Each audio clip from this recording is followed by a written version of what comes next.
नमस्कार दोस्तों, स्वागत है आपका हमारे आज के लेक्चर में।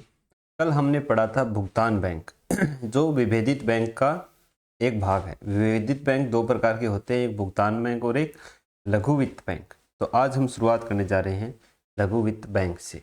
कल क्या क्या पढ़ा था? सार्वजनिक क्षेत्र के बैंक देख लिए थे, निजी क्षेत्र के बैंक देख लिए थे, आरआरबी देख लिए थे, विदेशी बैंक देख लिए थे। विभेदित बैंक में भुगतान बैंक देख लिया था। आज लघु वित्त को हम शुरू करने जा रहे हैं। तो लघु वित्त बैंक किस लिए होता है? लघु वित्त बैंक की स्थापना की गई थी वित्तीय समावेशन को बढ़ावा देने के लिए। वित्तीय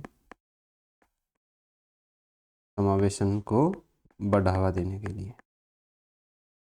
वित्तीय समावेशन क्या होता है ये हमने कल की क्लास में देख लिया था। फिर इसके लिए न्यूनतम पूंजी की आवश्यकता कितनी होनी है? न्यूनतम पूंजी, इसके लिए न्यूनतम पूंजी चाहिए दोस्तों 200 करोड़ रुपए। भुगतान बैंक के लिए कितनी थी? 100 करोड़ रुपए। यूनिवर्सल बैंक के लिए 500 करोड़ रुपए। लघु वित्त बैंक के लिए 200 करोड़ रुपए चाहिए। इसके बाद में इसका प्रवर्तक कौन हो सकता है? इसका प्रवर्तक कोई भी भारतीय एनबीएफसी यानी नॉन बैंकिंग फाइनेंशियल कंपनी है जो भारतीय है, वो इसकी प्रवर्तक हो सकती है। एनबीएफसी जो क्या हो? भारतीय हो। दूसरा है कि फिर प्रवर्तक की इसमें हिस्सेदारी कितनी होनी चाहिए? जैसे भुगतान बैंक था उसमें हिस्सेदारी 40% थी जो उनको 5 साल तक मेंटेन करके रखनी थी। इसमें कुछ अलग है, इसमें हिस्सेदारी 40% तो होनी चाहिए, लेकिन 12 साल के अंदर अंदर उसको अपनी हिस्सेदारी घटा करके कितनी कर देनी है? 26% कर देनी है। कितने साल के अंदर अंदर? 12 वर्ष के अंदर अंदर उसको अपनी हिस्सेदारी घटा करके 26 वर्ष करनी है। क्यों करनी है? क्योंकि इसमें कई बार क्या होता है लघु वित्त बैंक में कि भाई भतीजावाद ज़्यादा हो जाता है, जिसके कारण अपने ही लोगों को वो उधार दे देते हैं और फिर एनपीए होने की समस्या ज़्यादा रहती है। एनपीए नॉन परफॉर्मिंग एसेट, जिसको हम आगे डिटेल में देखेंगे। तो ये हो गया प्रवर्तक। इसके बाद में ये काम क्या क्या करता है? ये दोस्तों जमा और उधार दोनों ही स्वीकार करता है। भुगतान बैंक केवल जमा स्वीकार करता था, वो उधार नहीं दे सकता था, लेकिन ये जमा भी कर सकता है और उधार भी दे सकता है। भुगतान बैंक था वो सिर्फ डेबिट कार्ड जारी कर सकता था, जबकि लघु वित्त बैंक डेबिट कार्ड और क्रेडिट कार्ड दोनों जारी कर सकता है। जो स्मॉल फाइनेंस बैंक है इसको निश बैंक भी बोलते हैं। निश बैंक, ये नीच नहीं है, वैसे निश होता है, आपको भी पता ही होगा। निश बैंक क्यों बोलते हैं? क्योंकि ये उन क्षेत्रों को भी उधार दे देता है जहां पर सामान्यतः वाणिज्यिक बैंक उनको उधार नहीं देते हैं। जैसे कृषि क्षेत्र हो गया, एमएसएमई क्षेत्र हो गया, वहां पर क्या है लघु व्यवसायी हैं, उनको उधार मिलना दूसरे बैंकों से क्या होता है? मुश्किल होता है, क्योंकि उनके पास कोई प्रतिभूति नहीं होती है, बड़ी प्रतिभूति, लेकिन ये उनको ऋण उपलब्ध करवाता है। निश बैंक इसको क्यों कहते हैं? क्योंकि यह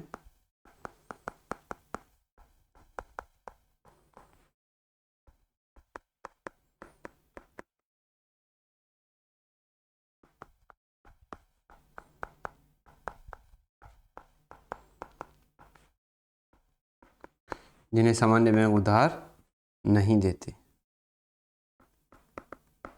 जैसे लघु एवं सीमांत किसान, लघु व्यवसायी हो गए, तो इसलिए इसको क्या बोला जाता है? निश बैंक बोला जाता है। इसका मुख्य कार्य ही क्या है? उधार देना है। भुगतान बैंक का मुख्य कार्य जमा करना था, इसका मुख्य कार्य क्या है? उधार देना है।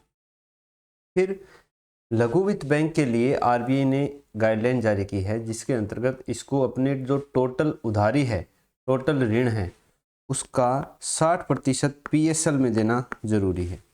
पीएसएल यानी प्रायोरिटी सेक्टर लैंडिंग, प्राथमिक क्षेत्र उधारी वहां पर इसको 60% ऋण है वो देना आवश्यक है। पहले ये 75% था, फिर इसको घटा करके 2022 में 60% किया गया है। दूसरी गाइडलाइन क्या है कि इसे अपने ऋण का 50% ऋण यानी जो टोटल मान लो इसने 100 करोड़ का ऋण दिया है, तो उसमें से 50 करोड़ का ऋण ऐसे ग्राहकों को देना है जिनको टोटल 25 लाख से ज़्यादा ऋण नहीं देना है। मतलब 50% ऋण है वो 25 लाख रुपए से पर ग्राहक ज़्यादा नहीं होगा। तो ये गाइडलाइन है आरबीआई की इसके ऊपर। भारत में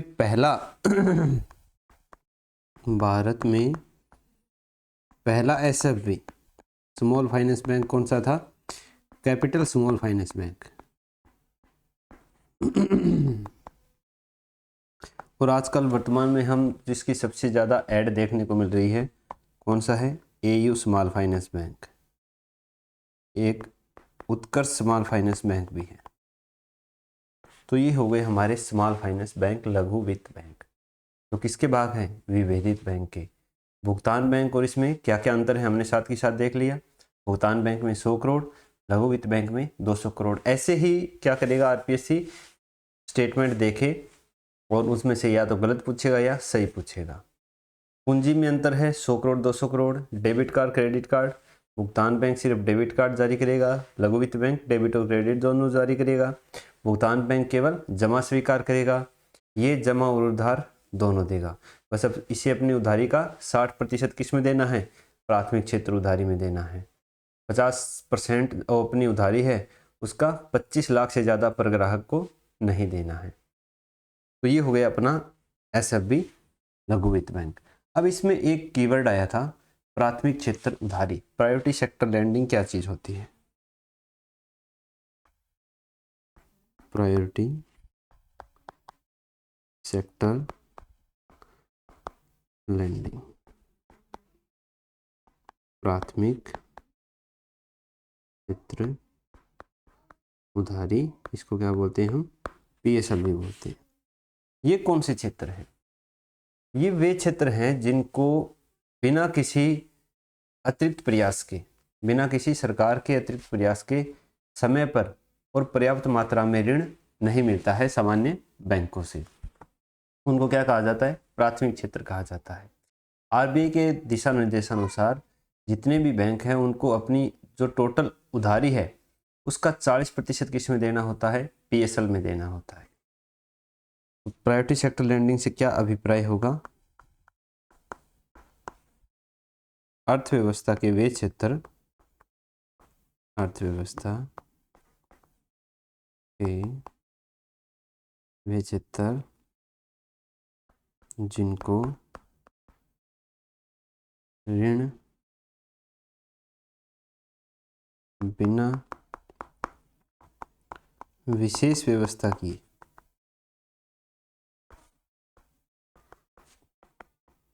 समय पर वह पर्याप्त मात्रा में नहीं मिलता है, उनको क्या बोलते हैं? प्रायोरिटी सेक्टर बोला जाता है। इसके लिए आरबीआई ने क्या दिशा निर्देश जारी किए हैं? आरबीआई ने दिशा निर्देश जारी किए हैं कि जो बैंक हैं, सामान्य बैंक हैं, उनको अपनी कुल उधारी का, कुल उधारी, इसकी ऑफिशियल टर्म है एएनबीसी, कुल एएनबीसी का। एएनबीसी मतलब एडजस्टेड नेट बैंक कैपिटल। एएनबीसी का क्या मतलब है? Adjusted net bank capital. सामान्य अर्थों में इसको हम कुल उधारी बोल सकते हैं। इसका 40% किस में देना है? पीएसएल सेक्टर में देना जरूरी है। ये लक्ष्य रखा गया है सभी बैंकों के लिए आरबीआई के द्वारा कि आप जितनी भी उधारी दोगे उसकी 40% किस में दोगे? पीएसएल में दोगे। आरआरबी के लिए ये कितनी है? 75% है और एसएफबी के लिए 60% है। ये हमें याद रखनी है। बाकी नॉर्मल बैंकों के लिए कितनी है? 40% है। तो प्रायोरिटी सेक्टर लैंडिंग समझ गए होंगे। इसी से ये जुड़ी एक अवधारणा है priority sector lending certificate, PSLC, प्राथमिक क्षेत्र उधारी प्रमाण पत्र। ये एक प्रमाण पत्र है जो बैंकों के द्वारा जारी किया जाता है। किस प्रकार से जारी किया जाता है ये समझते हैं। मान लीजिए कोई बैंक है ए और कोई बैंक है बी। ए की ANBC यानी कुल उधारी है वो कितनी है, 100 करोड़ रुपए है, और बी की भी कुल उधारी कितनी है, 100 करोड़ रुपए है। तो अब PSL में इनको कितना देना है, 40-40% देना है। PSL कितना डिसाइड हुआ, 40 करोड़ रुपए दोनों को। लेकिन जब वित्तीय वर्ष की समाप्ति हुई, इन्होंने अपना लेखा जोखा देखा तो ए का निकल के आया 50 करोड़ रुपए, कहाँ पर, PSL में, और बी का निकल के आया 30 करोड़ रुपए, कहाँ पर, PSL में। तो यहाँ पर क्या है, ए बैंक के क्या है 10 करोड़ रुपए PSL में क्या हो गए, सरप्लस हो गए, अधिक क्या हो गया, और बी का क्या हुआ, 10 करोड़ रुपए कम रह गए, लक्ष्य को प्राप्त नहीं कर पाए, तो यहाँ पर क्या हो गई, कमी हो गई। तो इसके लिए RBI ने 2016 में ये व्यवस्था शुरू की। क्या व्यवस्था है कि यहाँ पर ए के पास क्या है, अधिक क्या है, तो ये 10 करोड़ रुपए का क्या जारी कर सकता है, PSLC। वो कौन लेगा, बी लेगा, क्योंकि बी के पास कमी है। बी बदले में ए को क्या देगा, इसके ऊपर ब्याज देगा। तो विक्रय कौन कर रहा है, इसका विक्रय कर रहा है वो बैंक जिसने PSL का लक्ष्य आधिक्य में हासिल किया है। क्रय कौन करेगा, क्रय वो बैंक करेगा जिसने PSL के लक्ष्य प्राप्त नहीं कर पाया है। तो PSL सर्टिफिकेट है ये मिनिमम कितने रुपए का जारी किया जा सकता है, मिनिमम है 25 लाख रुपए का, और मैक्सिमम है 1 करोड़ रुपए तक का। तो बीच में कैसे जारी किया जाता है, बीच में ये 25 लाख के गुणक में ही जारी किया जाता है। 25 लाख, 50 लाख, 75 लाख और 1 करोड़, 4 प्रकार का ही जारी किया जाएगा। अब इसके पास जैसे 10 करोड़ रुपए सरप्लस है ना, तो ये कितने सर्टिफिकेट जारी करेगा, 10 PSLC जारी करेगा। ये होता है PSL सर्टिफिकेट। और इसको कौन खरीदेगा, बी खरीदेगा। कहाँ पर खरीदे जाएंगे ये क्रय विक्रय, कहाँ होगा, एक ही अपना प्लेटफॉर्म है जिसको क्या बोलते हैं, ई कुबेर प्लेटफॉर्म। ई कुबेर प्लेटफॉर्म पर ये क्रय विक्रय किए जाएंगे। इसकी अवधि कितने वर्ष की होगी, अवधि इसकी 1 वर्ष की होगी, क्योंकि अगले 1 वर्ष में फिर आपको PSL का लक्ष्य प्राप्त करना है। तो इसकी अवधि होती है 1 अप्रैल से 31 मार्च। जब ये बी ए से PSL सर्टिफिकेट क्रय कर लेगा तो फिर RBI क्या करेगा, इस पर जुर्माना वगैरह है वो नहीं लगाएगा। नहीं तो RBI के द्वारा PSL में लक्ष्य प्राप्त नहीं करने पर जुर्माना लगाया जा सकता है, और बार बार अगर इसका बैंक उल्लंघन करता है तो RBI उसका लाइसेंस भी रद्द कर सकता है। अब ये जो PSL सर्टिफिकेट हैं ये 3 प्रकार के होते हैं। पहला PSLC सीमांत किसान, PSLC सीमांत किसान हो गई। दूसरा PSLC सूक्ष्म उद्योग, दूसरा हो गया PSLC सामान्य। क्योंकि RBI जो PSL की 40% निर्धारण करता है, तो उस 40% के अंदर भी अलग अलग सेक्टर है वो डिवाइड किए गए हैं। जैसे कृषि का 18% हो गया, सूक्ष्म उद्योग का 12% हो गया, बाकी और चीज़ों का भी ऐसे होता है। तो इस प्रकार से ये 3 प्रकार से PSL सर्टिफिकेट जारी किए जाते हैं। जिस सेक्टर का, जिस बैंक का PSL लक्ष्य है वो कम रहेगा, वो उसी से संबंधित PSLC का क्रय किएगा। तो ये अब देखते हैं कि इन प्राथमिक क्षेत्रों के अंदर जो प्रायोरिटी सेक्टर हैं, ये क्षेत्र हैं कौन से, कौन कौन से क्षेत्र इसमें आते हैं। तो PSL में आने वाले में RBI के अनुसार कौन कौन से क्षेत्र हैं। सबसे पहला क्षेत्र तो क्या हो जाएगा, कृषि हो जाएगा। उसके बाद कृषि के बाद सबसे बड़ा दूसरा कौन सा है जो सबसे ज़्यादा रोजगार देता है, MSME। तीसरा कोई स्टार्टअप कर रहा है। चौथा शिक्षा पर ऋण हो गया। पांचवा सामाजिक अवसंरचना। सामाजिक अवसंरचना क्या होती है, सामाजिक अवसंरचना मतलब समाज से संबंध, जैसे स्कूल हो गए, हॉस्पिटल हो गए, ऐसी संरचनाओं का निर्माण कर रहे हैं, वो किस में आएगा, प्राथमिक क्षेत्र उधारी में ही आएगा। इसके बाद आवास ऋण हो गया। इसके बाद नवीकरणीय ऊर्जा से संबंधित कोई स्टार्टअप हो गया। इसमें क्या है, आरबीआई समय समय पर जो बिंदु है ये ऐड करता रहता है। जैसे नवीकरणीय ऊर्जा पहले नहीं था लेकिन बाद में इसको ऐड किया गया। फिर दुर्बल वर्ग हो गई और 9 पे हो गया अन्य। तो ये ऐसे क्षेत्र हैं जो किस में देखते हैं, प्राथमिक क्षेत्र उधारी के अंतर्गत आते हैं। कौन से? कृषि, एमएसएमई, स्टार्टअप, शिक्षा पर ऋण, सामाजिक अवसंरचना का निर्माण, आवास ऋण, नवीकरणीय ऊर्जा, दुर्बल वर्ग और अन्य भी बाद में इसमें ऐड हो सकते हैं। तो ये हो गए अपने यहाँ पर वाणिज्यिक बैंक खत्म। वाणिज्यिक बैंक में हमने पीएसबी को देख लिया, इसके बाद में निजी क्षेत्र के बैंक देख लिए, विदेशी बैंक देख लिए, विभेदित बैंक देख लिए, आरआरबी देख लिए। अब देखते हैं हम गैर वाणिज्यिक बैंक क्या होते हैं। गैर वाणिज्यिक बैंक। गैर वाणिज्यिक बैंक वे बैंक होते हैं जिनका उद्देश्य केवल लाभ कमाना नहीं होता है। कौन से? वे बैंक जिनका उद्देश्य केवल लाभ कमाना नहीं होता। इसमें कौन से बैंक आते हैं? इसमें आते हैं सहकारी बैंक, कोऑपरेटिव बैंक इसके अंतर्गत आते हैं। अब सहकारी बैंक हैं वो भी कितने प्रकार के होते हैं? 2 प्रकार के होते हैं। वो अपनी अवस्थिति के अनुसार, यानी वो कहाँ पर स्थापित किए गए हैं, कहाँ पर उनका रोल होगा, इसके आधार पर वो कितने भागों में बांटे गए हैं? 2 भागों में बांटे गए हैं। किसके आधार पर? अवस्थिति के आधार पर। ये 2 भाग आपको पता ही है क्योंकि मैंने आपको चार्ट कल के लेक्चर में बताया था। कौन से? ग्रामीण सहकारी बैंक और शहरी सहकारी bank, rural cooperative bank RCB और अर्बन कोऑपरेटिव बैंक यूसीबी। ग्रामीण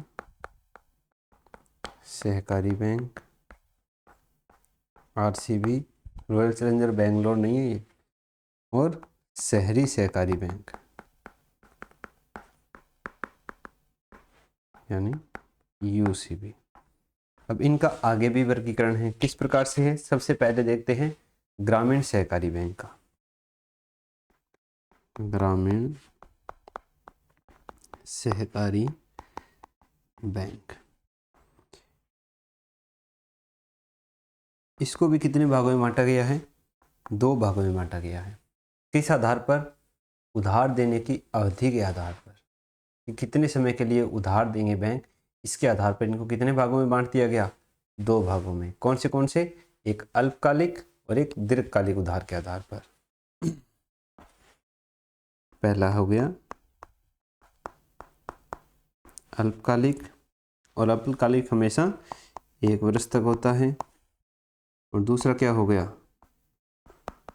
दीर्घकालिक। दीर्घकालिक हमेशा 1 वर्ष से ज़्यादा का होता है। अब सबसे पहले देखते हैं अल्पकालिक।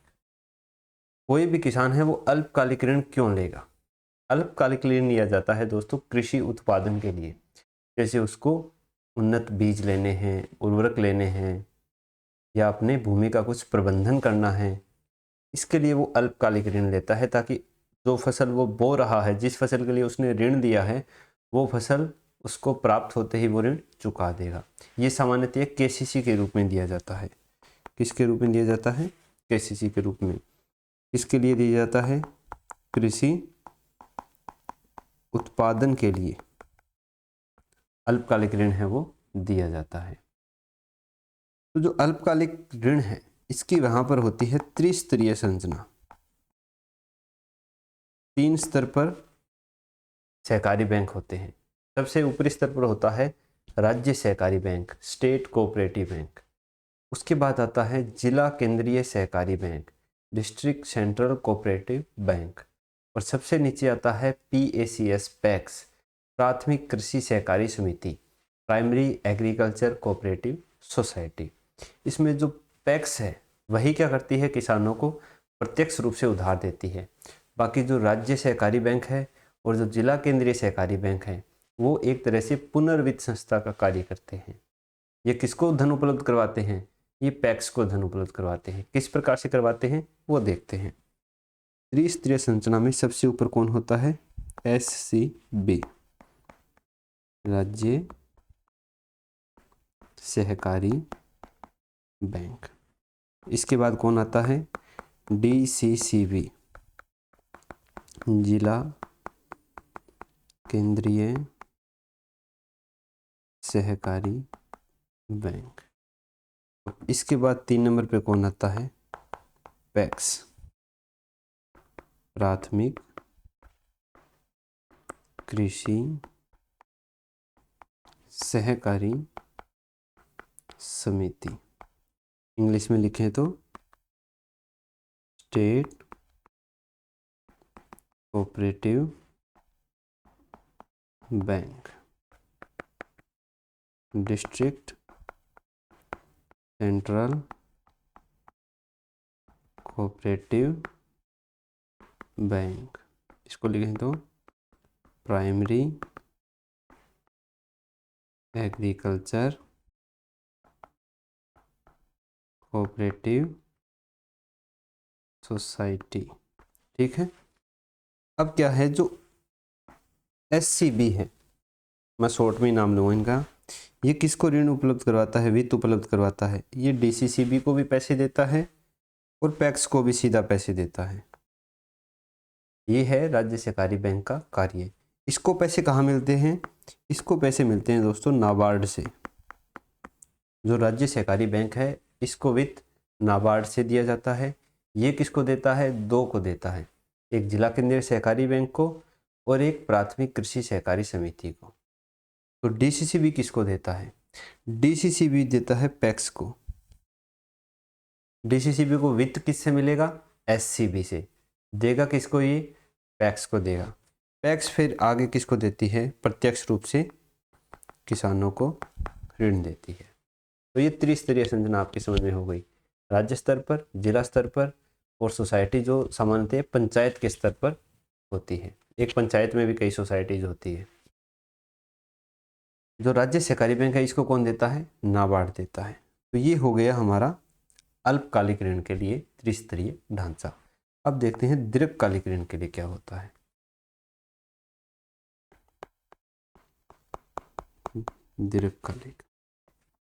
दीर्घकालिक 1 वर्ष से ज़्यादा का होगा। 1 वर्ष से ज़्यादा का लोन किसान क्यों लेगा? 1 वर्ष से ज़्यादा का लोन किसान तब लेगा जब वो कोई संपत्ति खरीद रहा हो, यानी संपत्ति निर्माण के लिए। संपत्ति निर्माण जैसे किसान को ट्रैक्टर लेना है, उसके लिए किसान को अपना कुआं खोद के सिंचाई का साधन करके पूरे खेत में पाइपलाइन बिछानी है, फवारा सिस्टम लगाना है, उसके लिए वो क्या लेगा? दीर्घकालिक ऋण लेगा। तो जो दीर्घकालिक ऋण है वो किसके लिए जाता है? संपत्ति निर्माण के लिए, अल्पकालिक कृषि उत्पादन के लिए। दीर्घकालिक ऋण के लिए द्विस्तरीय संरचना है। यहाँ पर क्या है, जो डिस्ट्रिक्ट वाला सिस्टम था अल्पकाल में उसका लोप कर दिया गया है। द्विस्तरीय संरचना। द्विस्तरीय संरचना में 2 चीजें आती है, एक है सकार डीबी और दूसरा है पकार डीबी। ये क्या होते हैं? सकार डीबी का मतलब है state cooperative agriculture rural development bank.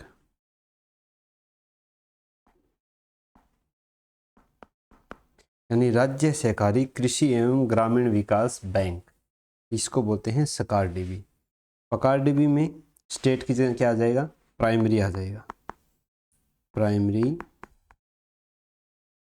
Cooperative agriculture rural development bank, प्राथमिक सहकारी कृषि एवं ग्रामीण विकास बैंक, ये आ जाएगा दूसरा। तो द्विस्तरीय ढांचा हो गया, एक सकार डीबी, एक पकार डीबी। सकार डीबी का क्या काम है? सकार डीबी पकार डीबी को वित्त उपलब्ध करवाता है। ये डायरेक्टली किसी भी किसान को ऋण नहीं देता है। इसको वित्त कहाँ से मिलता है? इसके लिए वित्त की व्यवस्था करता है नाबार्ड के द्वारा। वहाँ पर एससीबी को नाबार्ड देता है, यहाँ पर सरकार डीबी को नाबार्ड देता है। सरकार डीबी फिर आगे किसानों को प्रत्यक्ष रूप से ऋण देती है। तो ये हो गया इसका दीर्घकालिक उधार के लिए द्विस्तरीय ढांचा। अब देखते हैं कि जो किसान हैं वो किन किन बैंकों से कितना उधार ले रहे हैं, ये आंकड़े क्या कहते हैं। तो किसान ज़्यादातर उधार है वो अभी भी किससे ले रहे हैं? वाणिज्यिक बैंकों से ले रहे हैं। सहकारी बैंक अभी भी क्या है, बहुत पीछे चल रहे हैं उधार देने में किसानों को। लगभग जो 2/3 हिस्सा है यानी 67% जो किसानों का ऋण है वो कौन देता है? वाणिज्यिक बैंक से ले रहे हैं। जो RRB है वो कितना दे रहे हैं? वो केवल 5% दे रहे हैं। और जो सहकारी बैंक है वो कितना दे रहे हैं? वो 28% ऋण दे पा रहे हैं अभी। हमें इसको और बढ़ाना है, ठीक है। तो ये हो गया ग्रामीण सहकारी बैंक। इसके बाद आते हैं शहरी सहकारी बैंक। शहरी सहकारी बैंक यानी UCB, अर्बन कोऑपरेटिव बैंक। ये किस में ऋण देते हैं? शहर के हैं तो ये गैर कृषि क्षेत्र में ऋण देते हैं। कहाँ पर ऋण देंगे? गैर कृषि क्षेत्र में ऋण देते हैं। ये कितने प्रकार के होते हैं? ये भी दोस्तों 2 प्रकार के होते हैं।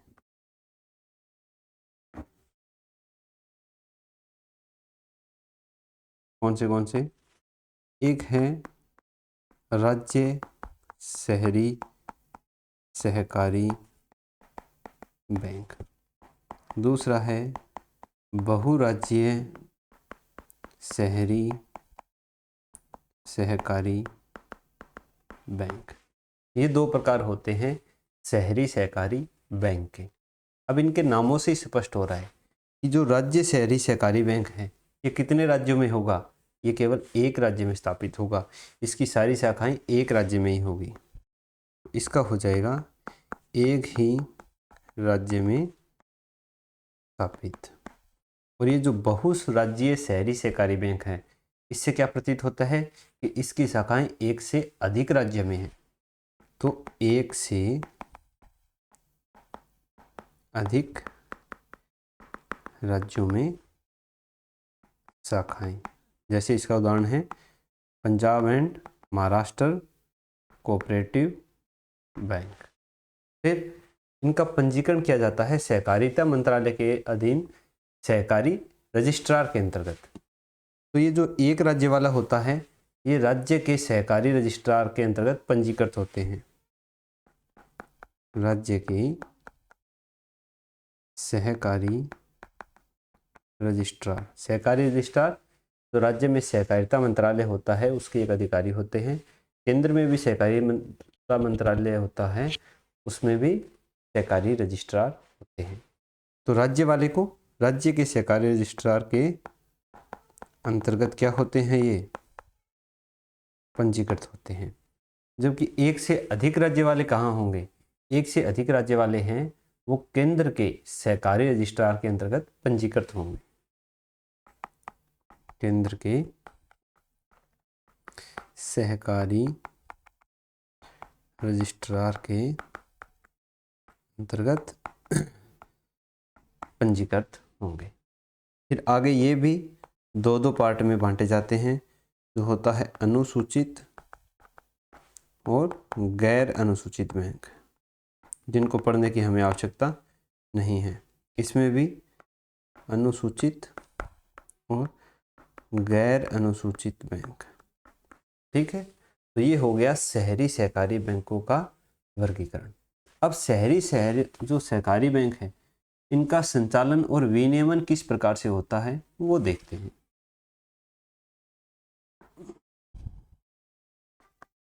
शहरी सहकारी बैंकों का संचालन एवं विनियमन। तो ये दो प्रकार से होता है दोस्तों। बैंक के दो प्रकार के कार्य हैं, एक एडमिन वाला काम हो गया और दूसरा बैंकिंग वाला काम हो गया। जो एडमिन वाला काम है वो कौन देखता है? वो देखते हैं BOD, बोर्ड ऑफ डायरेक्टर, यानी निदेशक मंडल देखता है। स्थानीय मंडल नहीं देखता है। किसके द्वारा देखा जाता है? निदेशक मंडल के द्वारा। जो निदेशक क्या होते हैं? इलेक्टेड होते हैं, चुने हुए होते हैं। साथ ही इसके लेखांकन की जांच के लिए RBI एक स्टैट्यूटरी ऑडिटर यानी वैधानिक अंकेक्षक की भी नियुक्ति कर सकता है। दूसरा काम है बैंकिंग वाला, उसका विनियमन कौन करता है? उसका विनियमन करता है RBI। 2021 में RBI को बैंक बोर्ड ऑफ डायरेक्टर के ऊपर ज़्यादा अधिकार दे दिए गए हैं। कौन से अधिकार? कि RBI BOD है, bank of board of director है, उसको क्या कर सकता है? भंग कर सकता है। क्यों करेगा ऐसा? जब RBI को पता चलता है कि जो बैंक के कामकाज हैं उनमें बहुत सी क्या है? अनियमितताएं हैं। लोन वगैरह देने में क्या किया गया है? घपला किया गया है, अपने ही लोगों को लोन बांट दिया गया है। ऐसी चीज़ें बार बार देखने को हमें मिलती है, जिससे NPA की समस्या होती है। दूसरा, बोर्ड ऑफ डायरेक्टर को भंग कर देगा। लेकिन अगर मान लीजिए बाकी सब आदमी सही है, कोई एक आदमी है जो अयोग्य है, ढंग से काम नहीं कर रहा है बोर्ड ऑफ डायरेक्टर में, तो उसको वो बोर्ड ऑफ डायरेक्टर से क्या कर सकता है? उस निदेशक को निष्कासित भी कर सकता है। तीसरा, जो शहरी सहकारी बैंक हैं ये बाजार से शेयर और बॉन्ड जारी करके पूंजी जुटा सकते हैं, लेकिन इसके लिए इनको क्या चाहिएगी? इसके लिए इनको RBI की अनुमति लेनी आवश्यक है। और एक हमने देख लिया था कि जो वैधानिक अंकेक्षक है, ऑडिटर है, इन बैंकों के लेखांकन की जांच के लिए, उसकी नियुक्ति भी RBI कर सकता है। तो इनका संचालन कितने प्रकार से होगा? 2 प्रकार से होगा।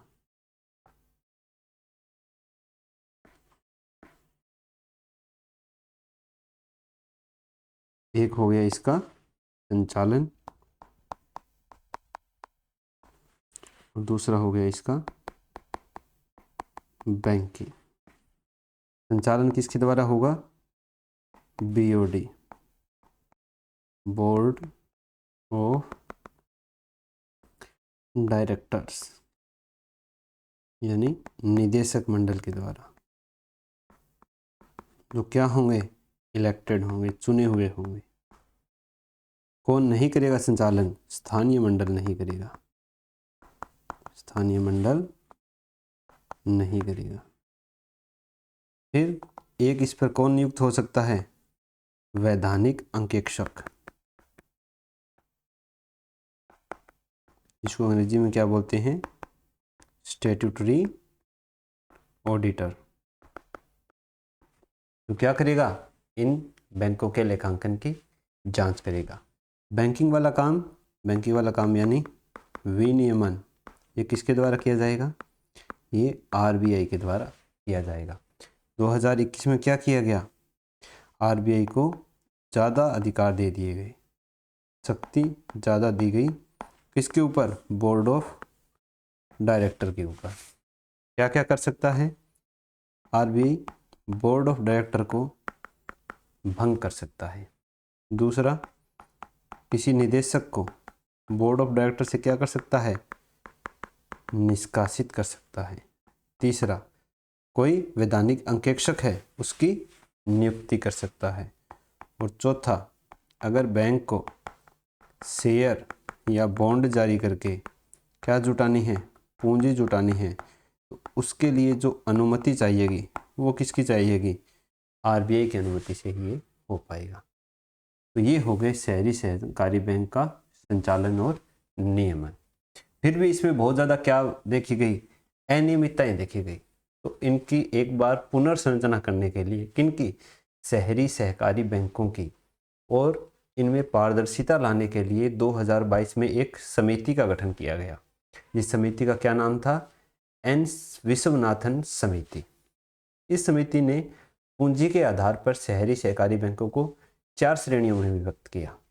पहली श्रेणी जिसके पास 100 करोड़ तक की पूंजी हो, दूसरी श्रेणी जिसके पास 100 करोड़ से लेके 1000 करोड़ तक की पूंजी हो, तीसरी श्रेणी जिसके पास 1000 करोड़ से लेकर के 10,000 करोड़ तक की पूंजी हो। और चौथी श्रेणी जिसके पास 10,000 करोड़ से ज़्यादा की पूंजी हो।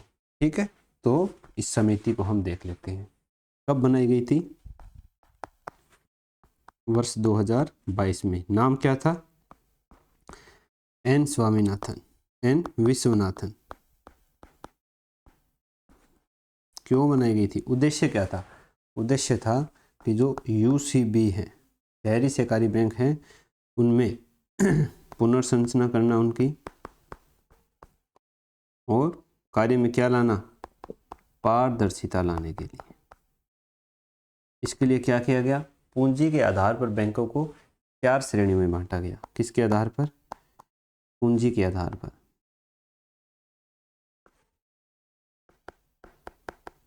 बैंकों को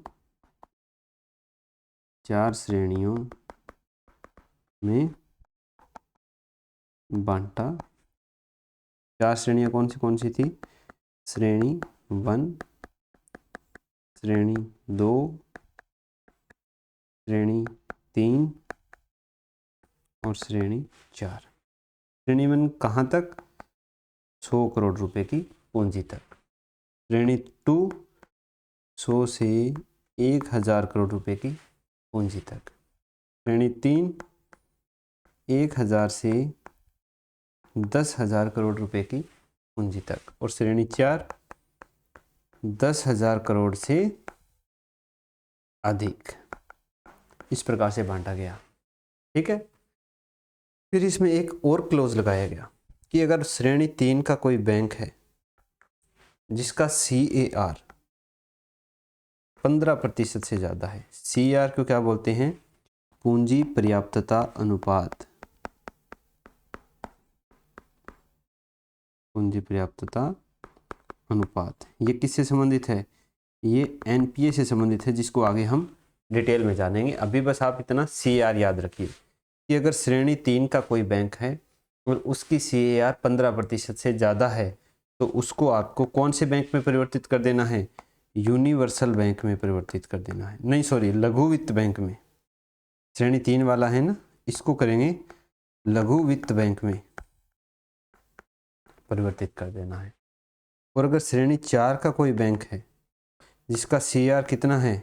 9% से ज़्यादा है, उसको आपको यूनिवर्सल बैंक में परिवर्तित कर देना है।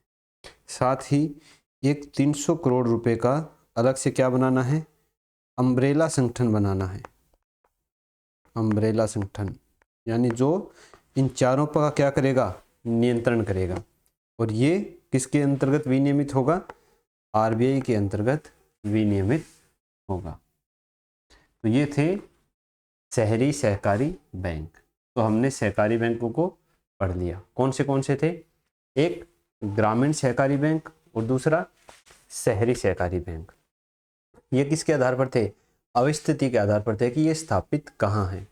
ग्रामीण सहकारी बैंक 2 प्रकार के, अल्पकालिक उधार के लिए और दीर्घकालिक उधार के लिए। अल्पकालिक 1 वर्ष के लिए, दीर्घकालिक 1 वर्ष से ज़्यादा के लिए। अल्पकालिक कृषि उत्पादन के लिए, बीजों को, उर्वरक को खरीदने के लिए। जबकि दीर्घकालिक संपत्ति निर्माण के लिए, ट्रैक्टर हो गए, कुआं हो गया, इनके लिए। अल्पकालिक में त्रिस्तरीय संरचना थी, दीर्घकालिक में द्विस्तरीय संरचना थी।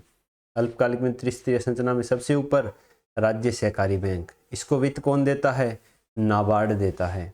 ये किसको वित्त देता है? ये DCCB और पैक्स को वित्त देता है। उसके बाद आता है DCCB, जिला केंद्रीय सहकारी बैंक। किससे धन लेता है? राज्य सहकारी बैंक से। किसको देता है? पैक्स को देता है। फिर आता है पैक्स, प्राथमिक कृषि सहकारी समिति। किसको प्रत्यक्ष रूप से धन ऋण देती है? कृषकों को, किसानों को। धन किस किस से लेती है? राज्य सहकारी बैंक से और जिला केंद्रीय सहकारी बैंक से। फिर आते हैं दीर्घकालिक की साइड। इसके लिए संपत्ति निर्माण के लिए द्विस्तरीय संरचना। कौन कौन? सकार DB और पकार DB। सकार DB यानी state cooperative agriculture and rural development bank. किससे धन लेगा? नाबार्ड से लेगा। किसको देगा? पकार DB को देगा। पकार DB यानी primary cooperative agriculture rural development bank. ये किसको ऋण देगी? प्रत्यक्ष रूप से किसानों को ऋण देगी। धन किससे लेगी? सरकार डीबी से लेगी। वाणिज्यिक बैंक कितना दे रहे हैं? 2/3 67%। आरआरबी कितना दे रहे हैं? 5%। और सहकारी बैंक कभी भी कितना दे पा रहे हैं? केवल 28%। इसके बाद किस में आते हैं? शहरी में। शहरी में क्या क्या है? शहरी में है 2 प्रकार से। कौन कौन से? एक राज्य सहकारी बैंक और दूसरा बहुराज्यीय शहरी सहकारी बैंक। राज्य वाले एक राज्य में स्थापित होंगे और राज्य के सहकारी रजिस्ट्रार के अंतर्गत पंजीकृत होंगे। बहुराज्य वाले एक से अधिक राज्यों में शाखाएं होगी। रजिस्टर कहाँ होंगे? केंद्र के सहकारी रजिस्ट्रार के पास पंजीकृत होंगे। ठीक है, ये दोनों आगे किस में बंटेंगे? फिर अनुसूचित और गैर अनुसूचित बैंकों में। यूसीबी का संचालन और विनियमन। संचालन कौन करता है? बोर्ड ऑफ डायरेक्टर करते हैं, निदेशक मंडल करते हैं। सुनते रहिए, आपको याद हो जाएगा, रिवीजन हो जाएगा। बोर्ड ऑफ डायरेक्टर करते हैं। साथ में कौन लगते हैं? वैधानिक अंकेक्षक लगता है। कौन नहीं करता? स्थानीय मंडल नहीं करता है। विनियमन कौन करता है? आरबीआई करता है। आरबीआई को 2021 से ज़्यादा शक्तियां हैं बोर्ड ऑफ डायरेक्टर के ऊपर। क्या क्या कर सकता है? बोर्ड ऑफ डायरेक्टर को भंग कर सकता है, इसके किसी निदेशक को निष्कासित कर सकता है, वैधानिक अंकेक्षक की नियुक्ति कर सकता है, और अगर बैंक को शेयर या बॉन्ड जारी करके पूंजी जुटानी है तो वो आरबीआई की अनुमति से ही पूंजी जुटाएगा। तो ये हमारे सहकारी बैंक हो गए। थोड़ा सा आगे जो लेटेस्ट हमने पढ़ा है 2022 में एन विश्वनाथन समिति, किस लिए? शहरी सहकारी बैंकों की पुनर्संरचना और पारदर्शिता को बढ़ाने के लिए। कितनी श्रेणियों में विभक्त किया? 4 श्रेणियों में। श्रेणी 1 100 करोड़, श्रेणी 2 100 से 1000, श्रेणी 3 1000 से 10,000, एक एक जीरो बढ़ाते जाना है। श्रेणी 4 10,000 करोड़ से अधिक। अगर श्रेणी 3 का CAR 15% से ज़्यादा होता है तो ये लघु वित्त बैंक में कन्वर्ट हो जाएगा। श्रेणी 4 का CAR 9% से ज़्यादा होता है तो ये यूनिवर्सल बैंक में कन्वर्ट हो जाएगा। 300 करोड़ से एक अम्ब्रेला संगठन बनाना है जो किस पे नियंत्रण करेगा? इन चारों श्रेणियों के बैंकों के ऊपर, जिसका विनियमन कौन करेगा? आरबीआई के द्वारा किया जाएगा। तो ये यहाँ पर हमारा सहकारी बैंक है, वो टॉपिक क्या हो जाता है? कंप्लीट हो जाता है। कल हम क्या पढ़ेंगे? कल कुछ हम बैंक पढ़ेंगे, योजनाएं पढ़ेंगे, जैसे लीड बैंक योजना हो गई, कोर बैंकिंग समाधान हो गया, स्विफ्ट प्रणाली हो गया। इसके बाद में विकास बैंक पढ़ेंगे, इसमें एक्जिम बैंक, नाबार्ड, सिडबी, ये सब चीज़ें पढ़ेंगे। और फिर हो सका टाइम मिला हमें तो हम एनपीए को शुरू करेंगे। तो मिलते हैं हम कल के लेक्चर में। अगर आपको वीडियो अच्छी लगी हो तो लाइक करना, चैनल को सब्सक्राइब करना, अपने दोस्तों को शेयर करना, और अगर आपका कोई सुझाव हो तो हमें कमेंट बॉक्स में ज़रूर बताना ताकि हम अपने लेक्चर में उसको ऐड ऑन कर सकें। धन्यवाद।